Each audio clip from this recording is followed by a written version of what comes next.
nandito na lang rin tayo. Pag nahuli ninyo, patayin ninyo lahat. Huwag ninyong dalhin sa Mr. pupunta ng presuhan niya, papakainin ko pa yung mga... Mr. President, thank you so much for refraining yourself from speaking bad yes, words. sir. We appreciate that. No? Nakikita po namin na talagang pinipigilan nyo ang sarili nyo. Takot ako sa inyo, sir. Kasi po may...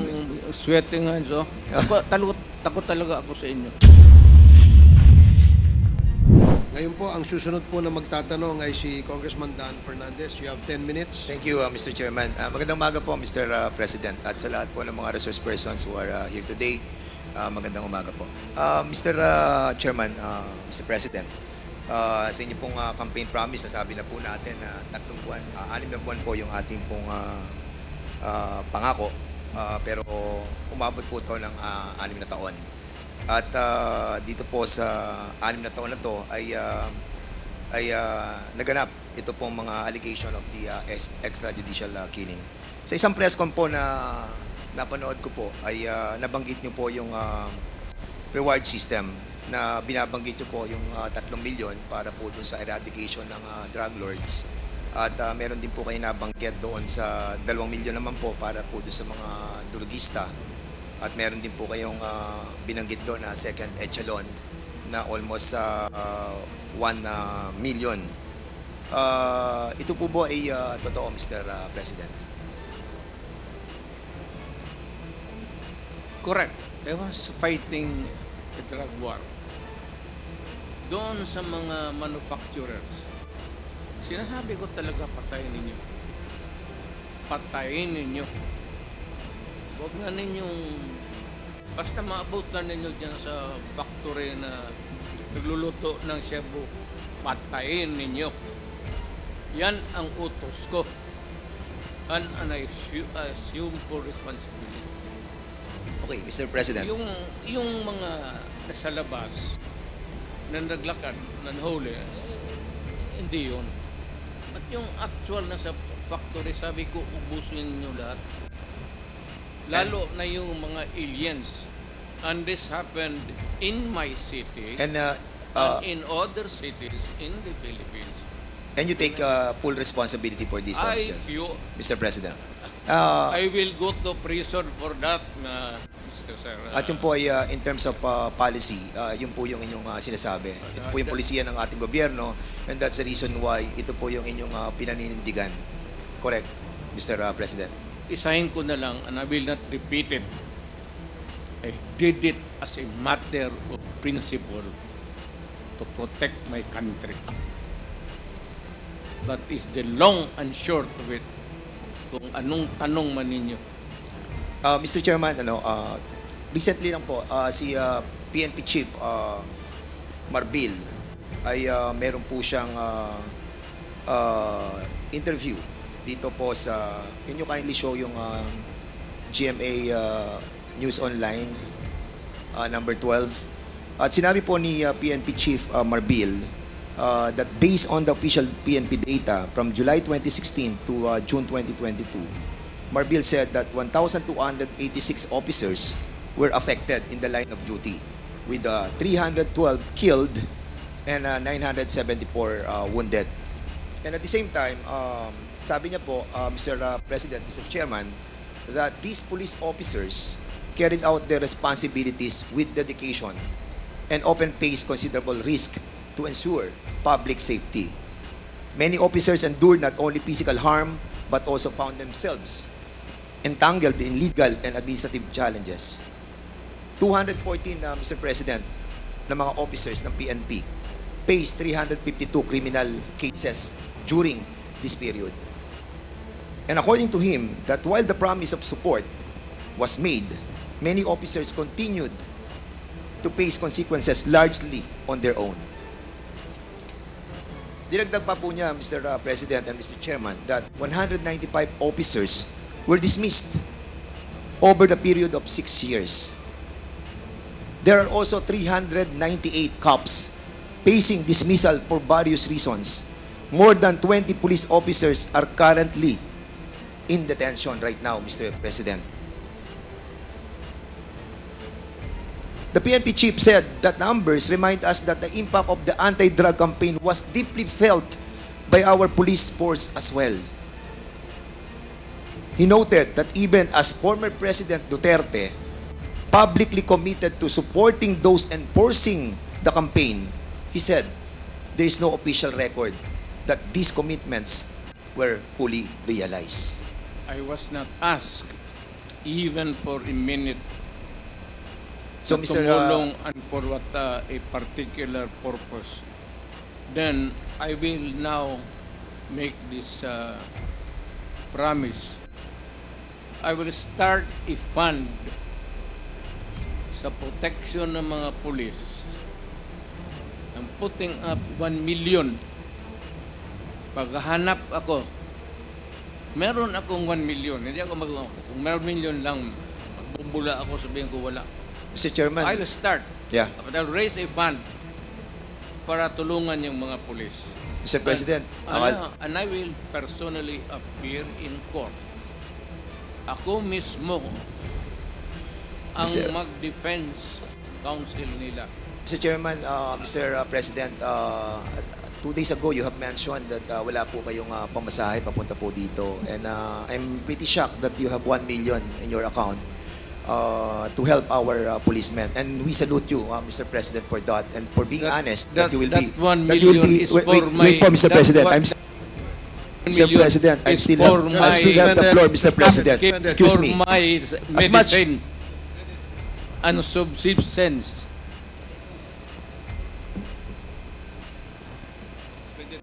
No, suspended tayo, suspended.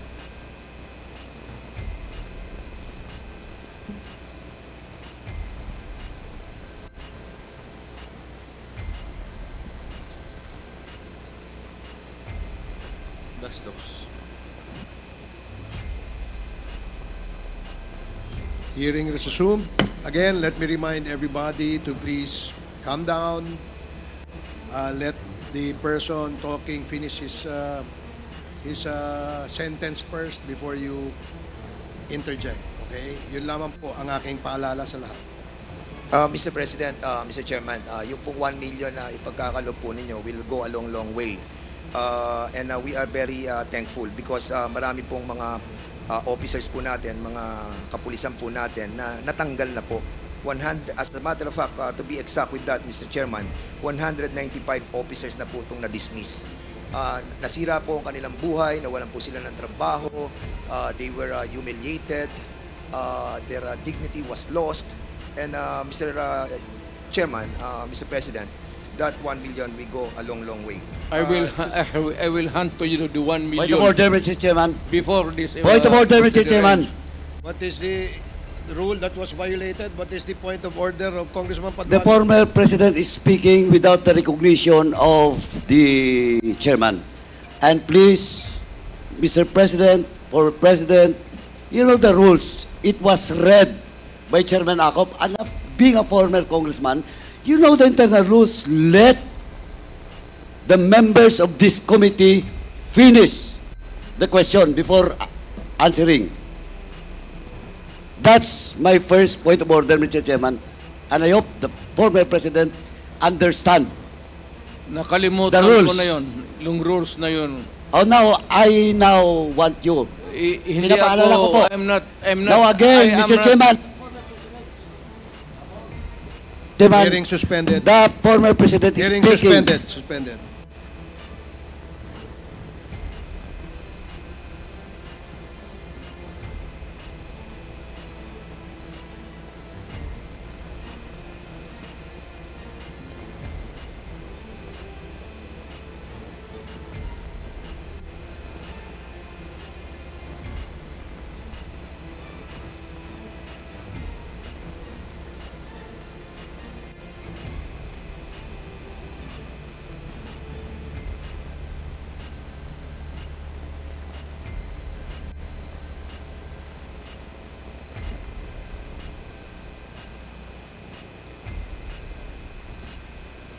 Hearing is resumed.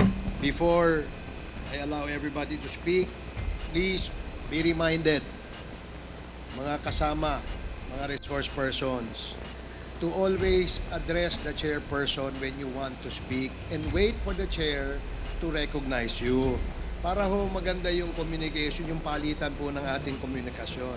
Mahirap po kasi na nag-uunahan tayo magsalita, dadating po sa punto, nagtataasan na ho tayo ng boses, ayaw naman po nating mangyari yan because napaka maselan at napaka-importante nitong ating pinag-uusapan. I do request from our resource person to please address the chair first before we speak, and the same as well to the members.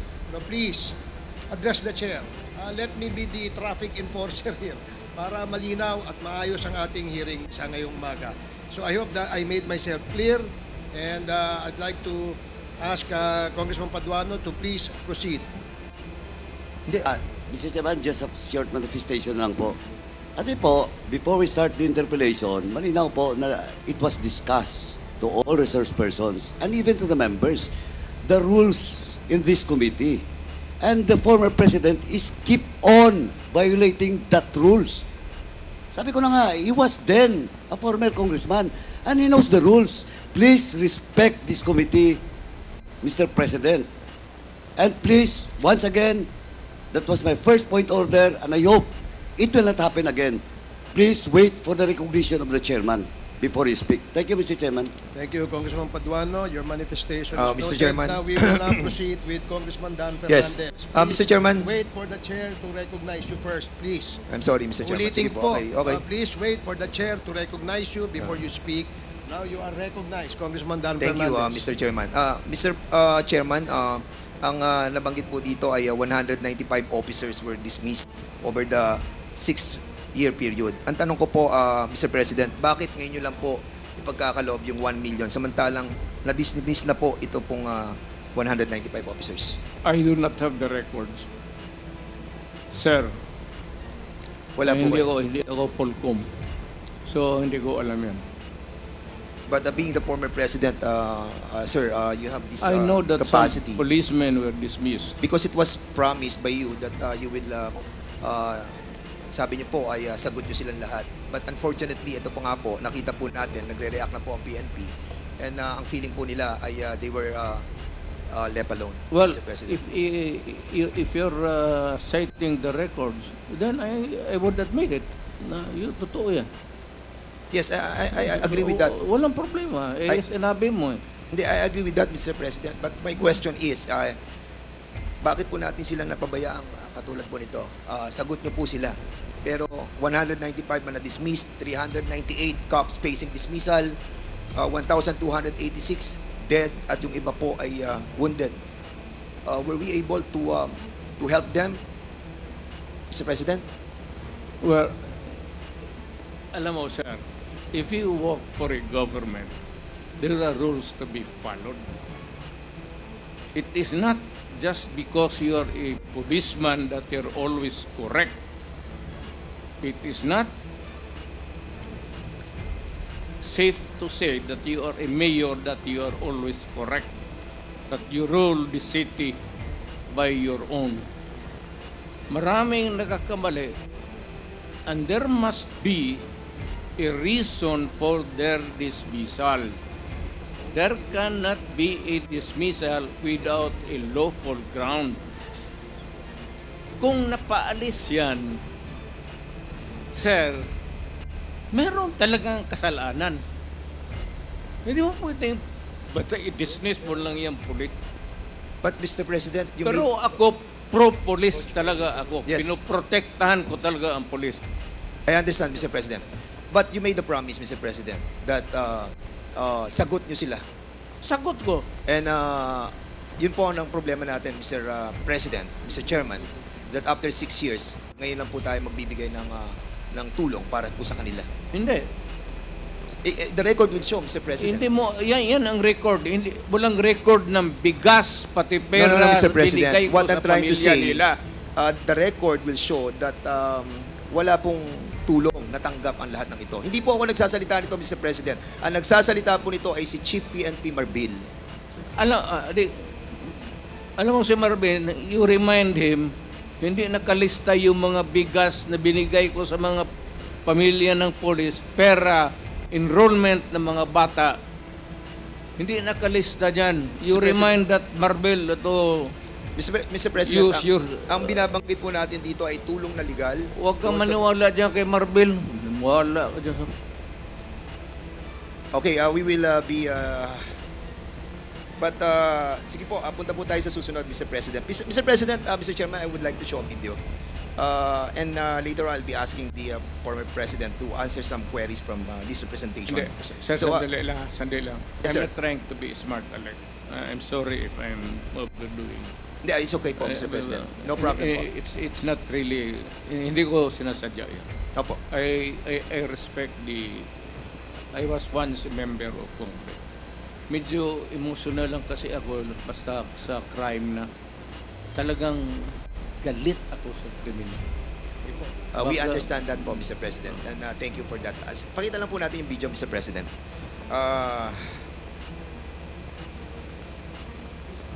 Video, please.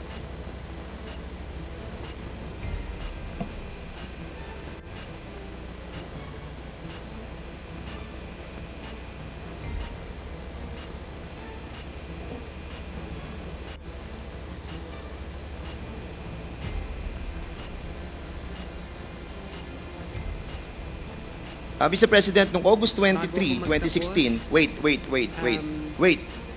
Noong August 23, 2016, doon po sa Committee on Human Rights and Committee on Justice,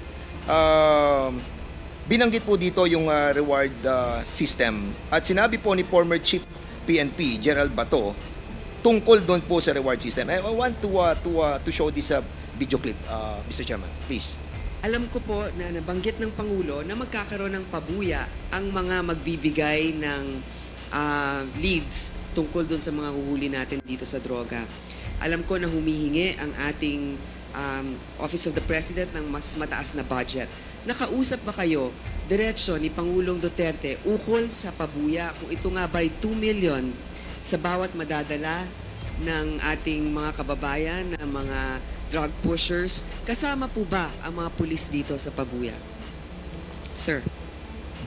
Wala kong pili yan, Your Honor. Kung ang pulis ay involved sa droga at siya'y nahuli, yung informant po ay makakatanggap ng corresponding reward na in-offer ng Presidente. So nag-usap kayo ng ating Pangulo ukol dyan. Magkano po daw ang ibibigay sa bawat informant na magbibigay ng pangalan ng isang pusher?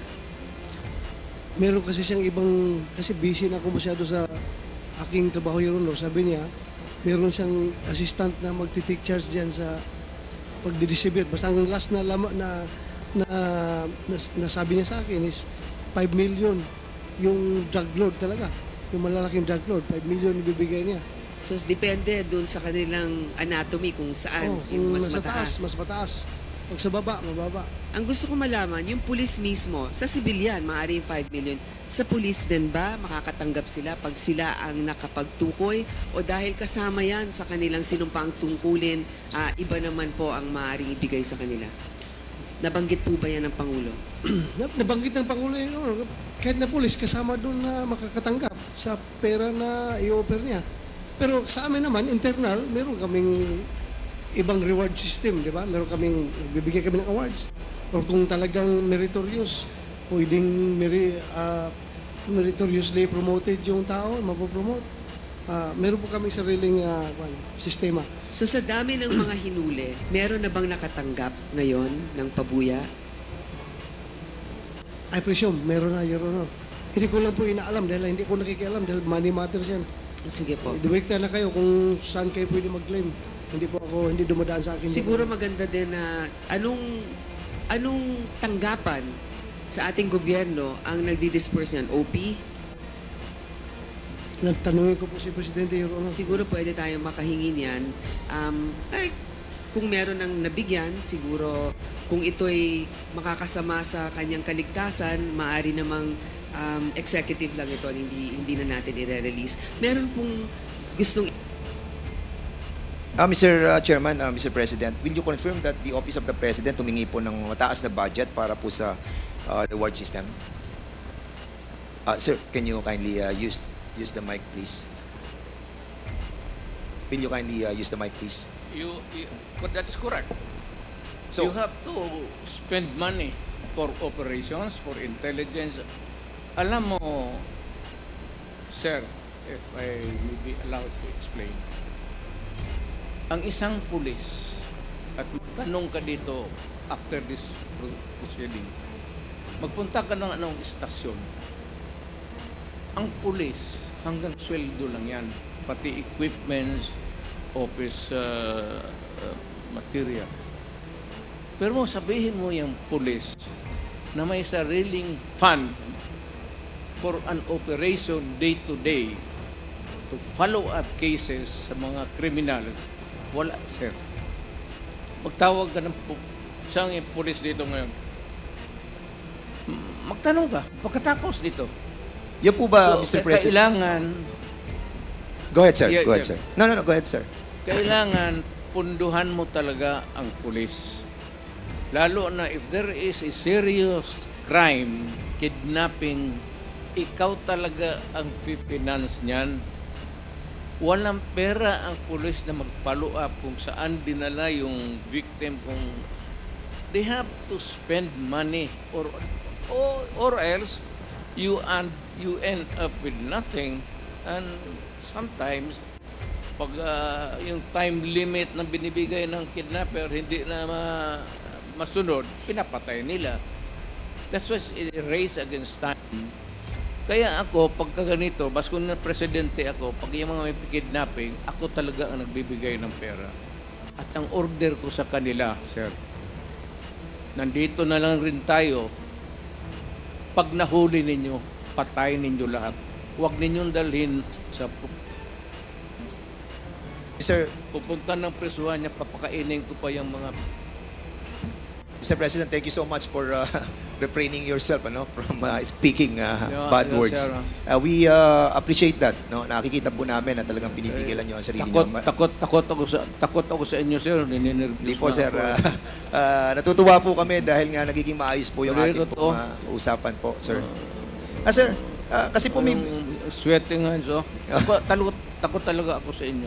Kami rin po, malamig din po kamay namin dahil Mr. President, medyo nabanggit din po dito ni Gerald Bato during that time that siya po ay tinatanong ni Senator Grace po na sinasabi na sino magdi-disperse dun sa Office of the President. At may sinasabi po si General Bato, sino po ba yung sinasabi na assistant na magdi-disperse po nung pera para sa reward system?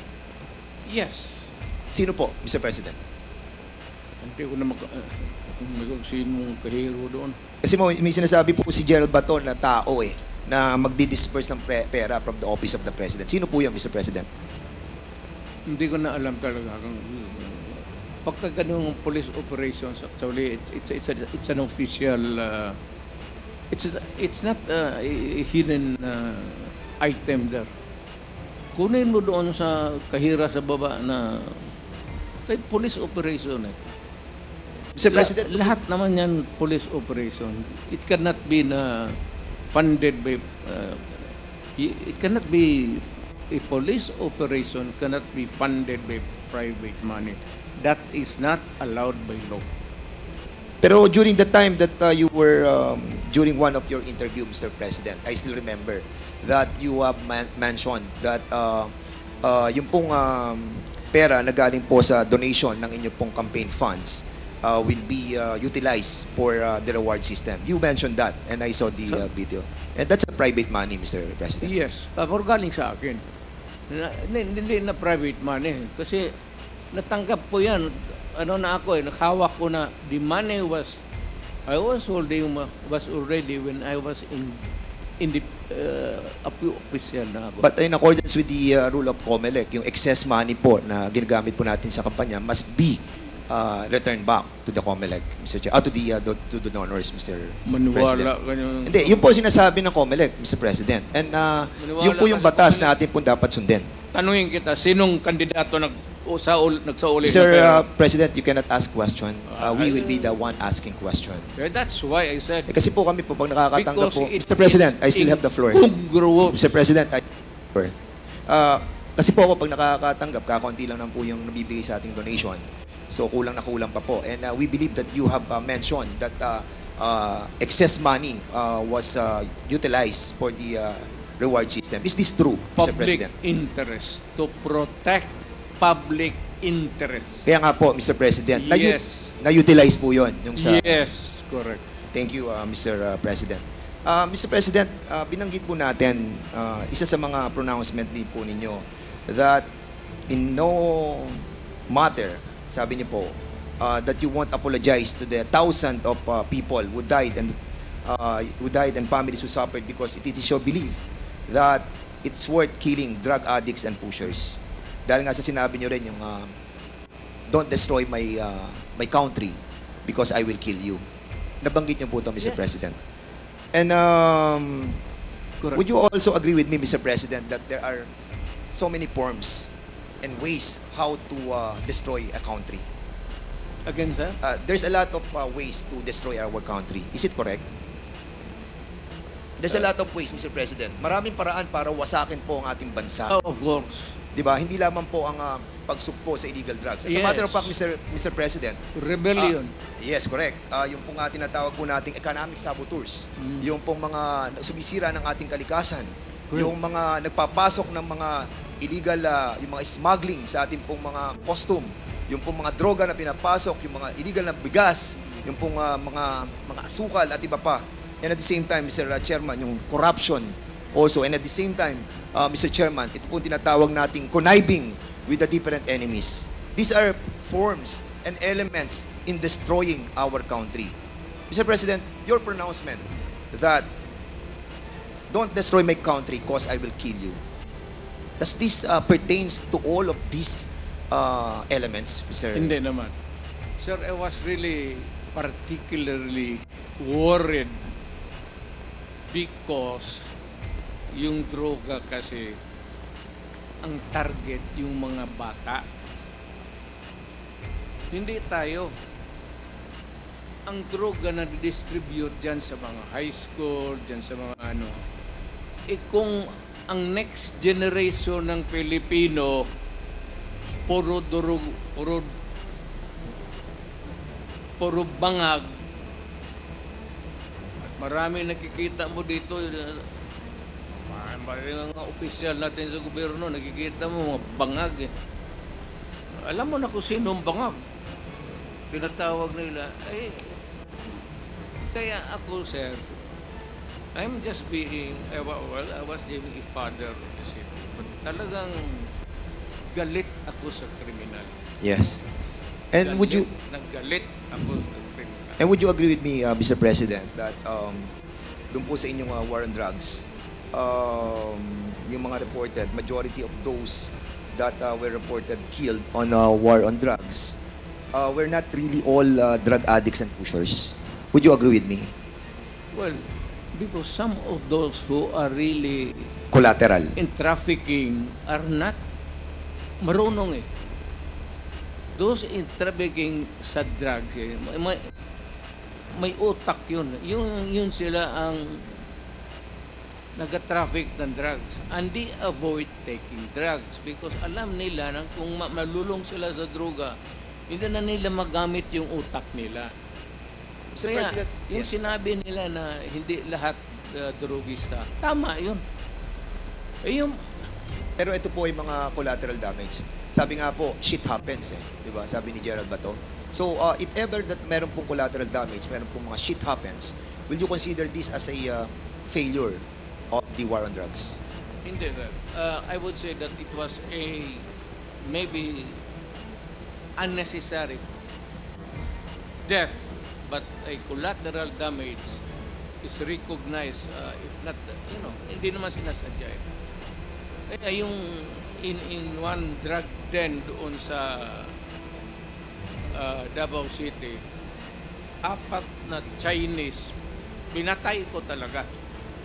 Ang problema, may tinamaan na 2 yung nagluluto.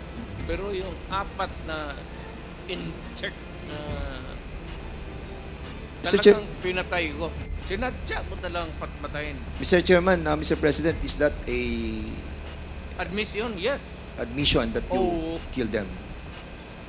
lumaban po sila? Or pinatay nyo silang walang laban? Sinabi ko sa kanila, Hindi, sir, Mr. President, pinatay nyo po ba siya ng walang laban or lumalaban po sila? hindi, lumalaban. Kasi, So- kasi pag raid, siyempre, agawan ng kung anong mapupulot nila, lumalaban, pero I would say that hindi naman lahat malaban na mayroong tit for tat.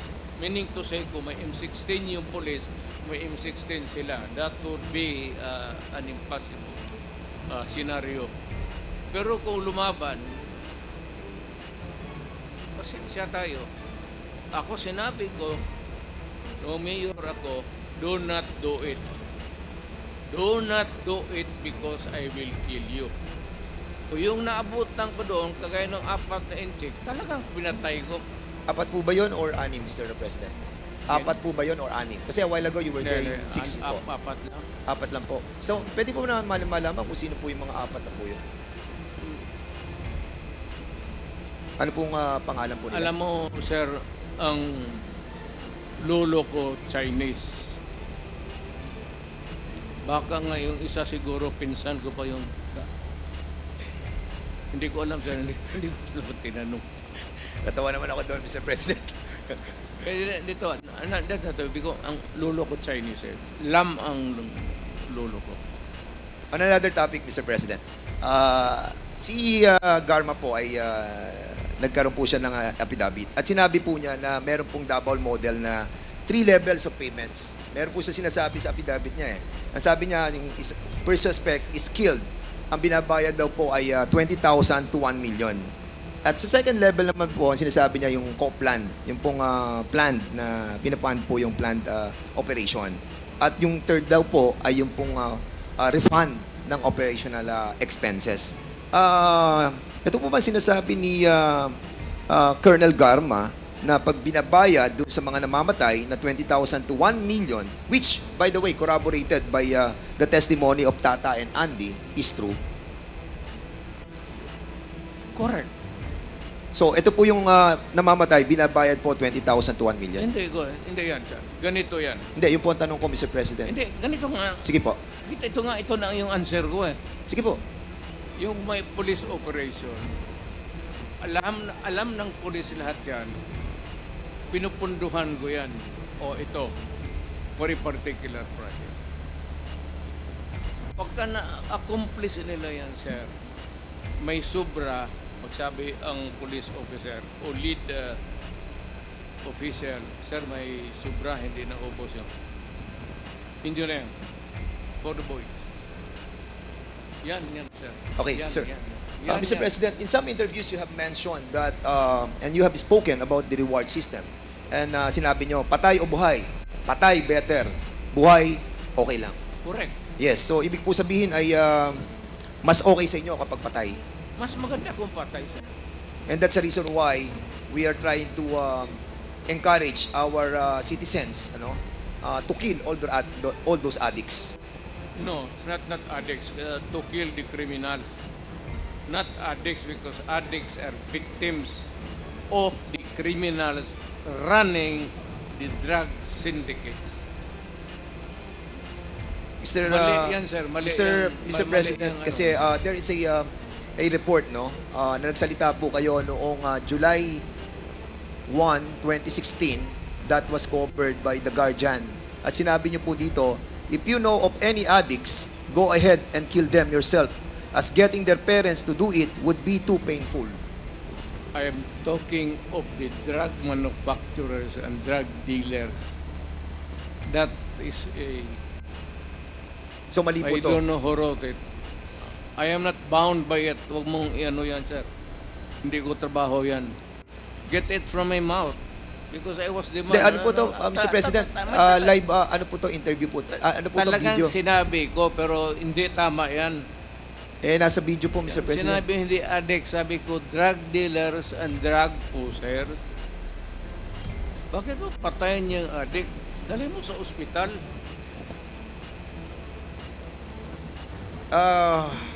It's common sense.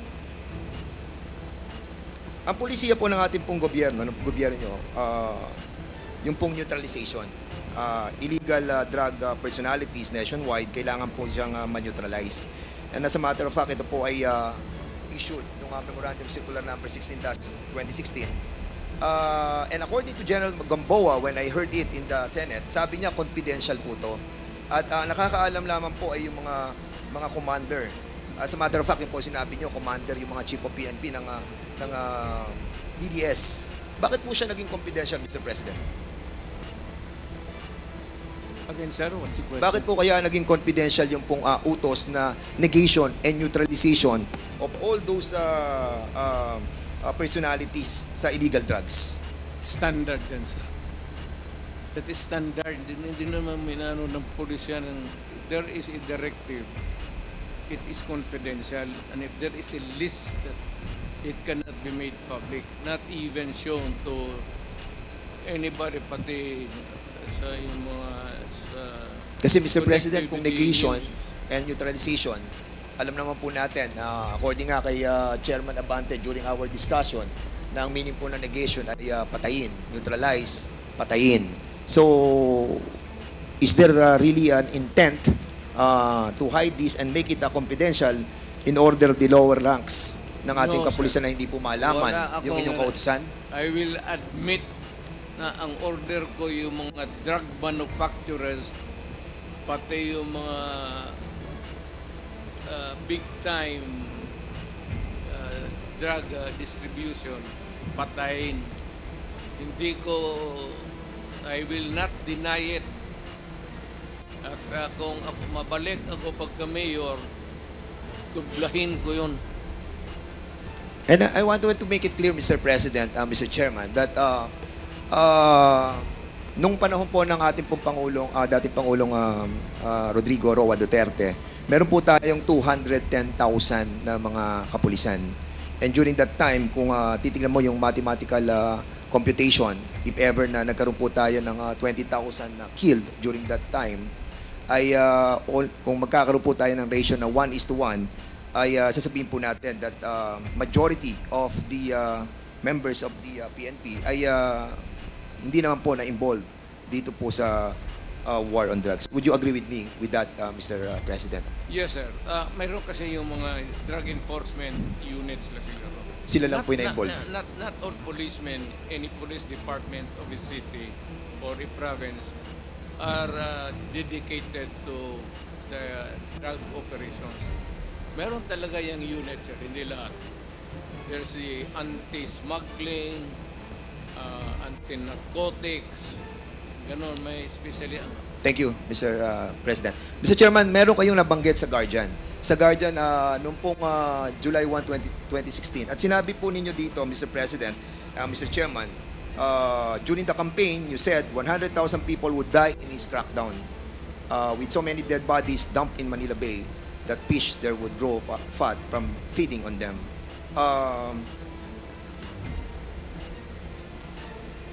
And out of that 100,000 that you have mentioned, ang reported lamang po na namatay is ay almost 20,000 to 30,000. So, were you Kulang. disappointed on this, Mr. kulang. Kulang?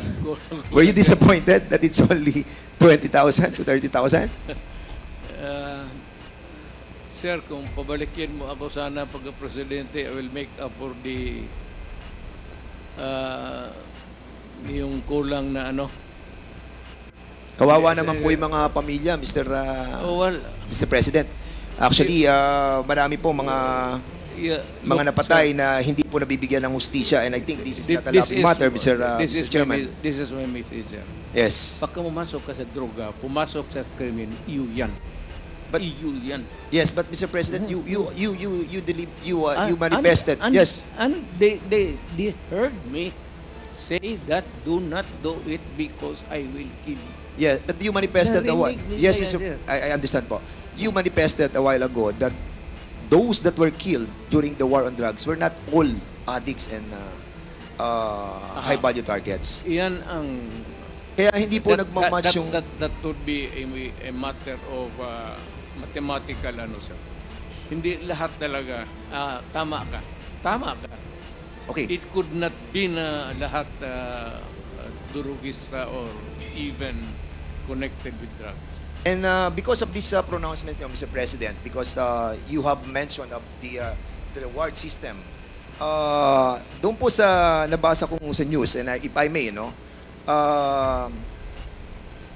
police were outsourcing extrajudicial killings to the same vigilante gang they accused of murder. Officials of the PNP, andyan po, kung mababasa po ninyo, coordinated with vigilantes, selected targets to credit for murders, and on occasion paid for assassinations in the name of the war against drugs. So in other words, Mr. Chairman, because of this war on drugs na pronouncement po ninyo, yung pong anti-drug vigilante group existed because of this tinatawag po nating outsourcing ng mga pulis. Like what happened, Mr. President, nung kami po ay nag-imbestiga dito na si Colonel Santi, who testified under oath and made an affidavit na sinasabi po niya na nag-hire po sila ng killer para po kay General Barayuga. At binayaran po nila ng 300,000 pesos.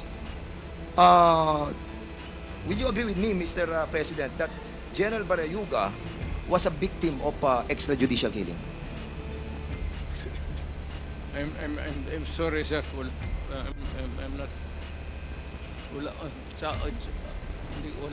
talaga akong maisabi dyan. Hindi ko alam ano sinasabi mo. This happened, Mr. President, during your time. Yeah. But you don't know what happened to General Barayuga? Wala akong. Mr. Chairman, kasi po, panahon po ninyo to, nung mamatay si General Barayuga, and it saddened us kung hindi po natin alam kung ano po nangyari doon sa kaso yun. Yan ang problema eh. Gusto ko rin malaman kasi it was during my time. I am as much interested as you.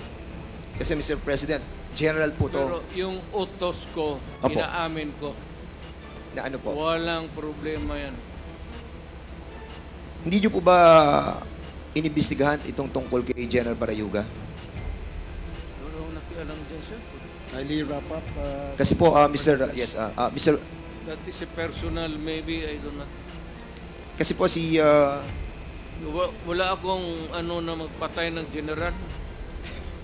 Kasi po, ito pong si Colonel Hector Grijaldo na siya pong nag-aakusa sa amin that kami daw po ay pinuwersa namin siya, kinuors namin siya, hinaras po namin siya.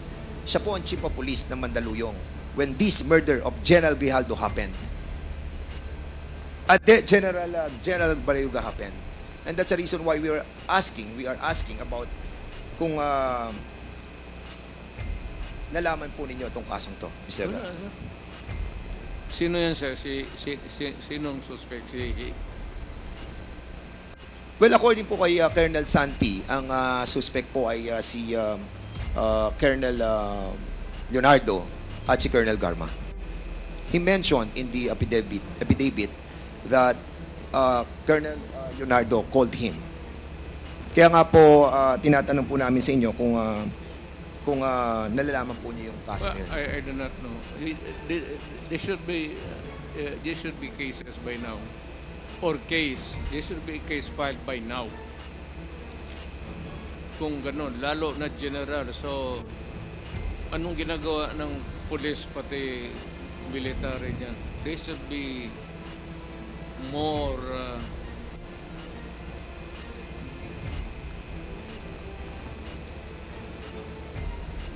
more active. Lalo na yung general. Okay po. Mr. Chairman, Mr. President, merong pronouncement sa Philippine Daily Inquirer written by Marlon Ramos, Robert Dehon, noong October 14, 2016. And De Lima called mother of all drug lords. Nakasulat po to at binabanggit po. Naniniwala po ba kayo that si Secretary De Lima ang mother of all drug lords? Who said it, sir? According sa report ay mga tao po natin sa Malacanang ay Sino, si sir? Director Ruel Lasala and Reynaldo Esmeralda, former NBI officer in charge ng Department of I Justice. would like to congratulate them for making this statement. Secretary De Lima, would you agree with the statement of the former president that you are the mother of all drug lords?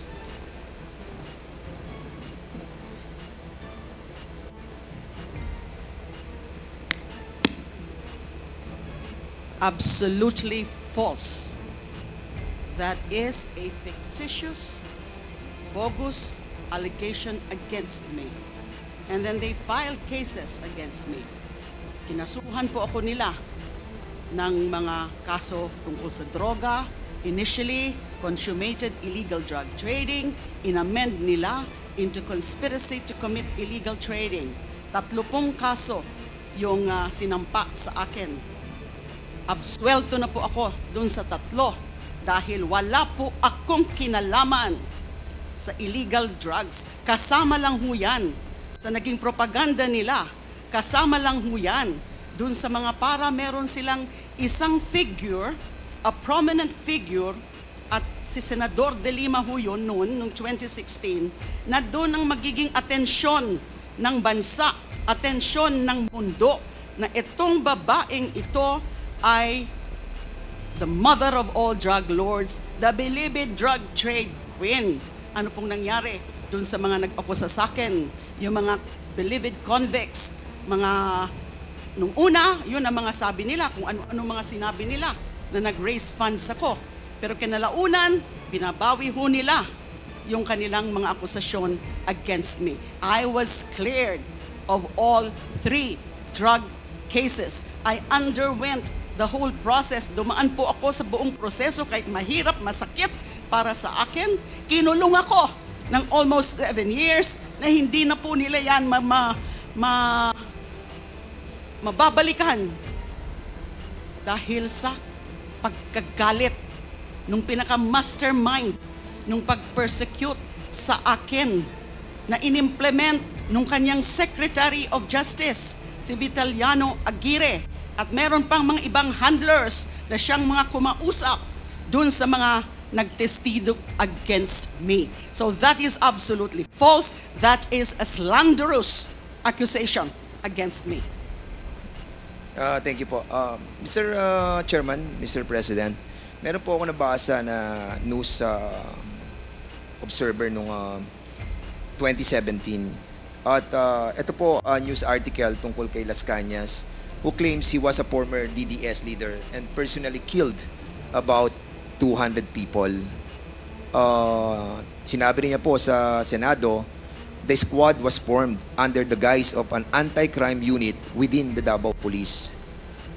He says, given the task of the team was, he says, given the task of eliminating hardened criminals and later political opponents and journalists critical of Duterte's rule.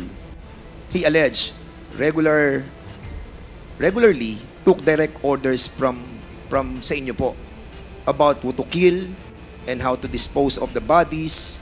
Las Cañas claims those shocking words, throw them in the ocean or in the quarry, bury them, make sure there are no traces of the bodies, were spoken by Duterte at one of the dozens of alleged meetings with the DDS. The police hit squad was paid based on the value of the targets, he says. So, Mr. President, ang tanong ko po, totoo po ba ang sinasabi ni Las Cañas? Gano'n nyo po ba katagal nakakilala ang taong ito? Storyteller yan, sir. Si Raulo. Pero matagal nyo na po siyang kilala. Pero, police, pero later on, maybe because sa karaming pinatay niya, hinabol siya ng mga kalag. What's kalag in? Espiritu. Ang espiritu ng pinatay niya. Medyo bungog ngayon. May 3 dekada nga po ba siya na nagsilbi sa inyo? Kasi binabanggit niya dito, in his more than 3 decades of service, admitted that he was blindly loyal to the cause and saw his work as a noble form of public service. Mr. President, for a while, we were risking our lives for the welfare of the majority of the people.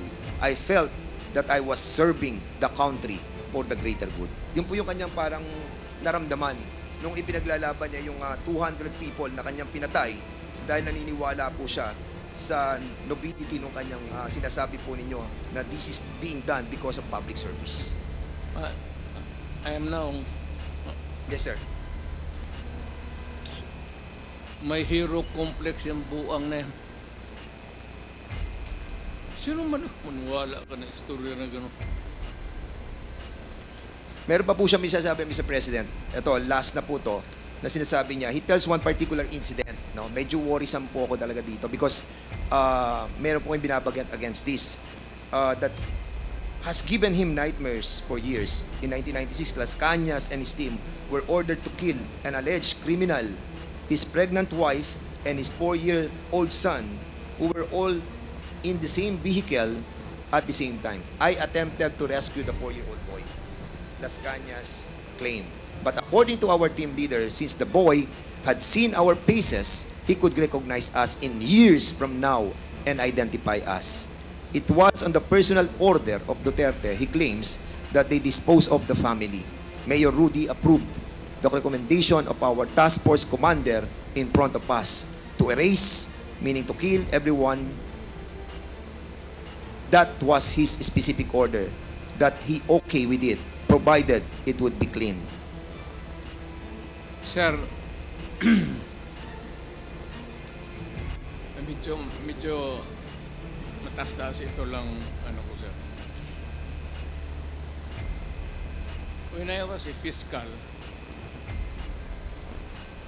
kukunti lang yung sweldo, and I got married, asawa ako, got pregnant, asawa ko, nanganak ako. So, short yung income ko. Nagturo ho ako to augment my income sa Police Academy sa Davao City for about almost 7 years while I was a prosecutor. Wala akong tinuro na ganun sa kanila. By the book, at hindi naman ako gabong hipokrito na magsabi sa kanila, ito ang gawin mo, tapos pagdating doon, sabihin ko sa kanila na iba ang gawin. That's a very complex thing to do kung ako ang tinutukoy mo sa pangyayari niya. I cannot imagine myself teaching criminal law sa Police Academy doon, pagkatapos iba ang sabihin ko sa kanila sa likod.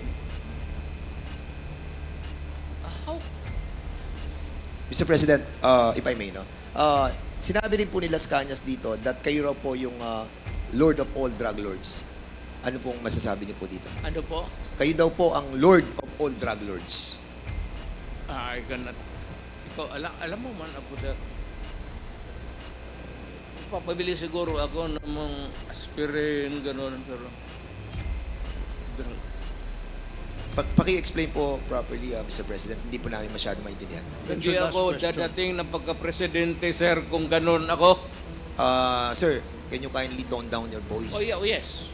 We're just I trying was to... just no, emphasizing Mr. President, the we're point just asking na that to clarify your alam ng statements. Pulis, alam ng lahat ng tao ng Pilipinas, mayor ako, hindi ako dadating ng pagka-presidente kung ganun ako katurpe. Hindi, sinasabi That's your lang po last namin, Mr. question, President, Congressman kung Fernandez. kayo po yung Lord of all drug lords na sinasabi po ni Arturo Las Cañas. Yung po ang tinatanong ko. Mr. President, okay. Lastly, Mr. President. That's your last Yes, question. Again, last na po to. Congressman Dan Fernandez. Mr. President, meron po kayo sinabi nung 2016 sa interview nyo po that you have planted evidence during your time as a fiscal. Is this true? Hindi po totoo. That's garbage, sir. So yung pong nasabi nyo sa video, hindi po siya totoo. Alam ng mga pulis yan. Yung planting of evidence. Di talaga ako. Kasi Mr. President, yung po yung napanood ko at sinabi nyo po kasi. Kaya kami naman po ay,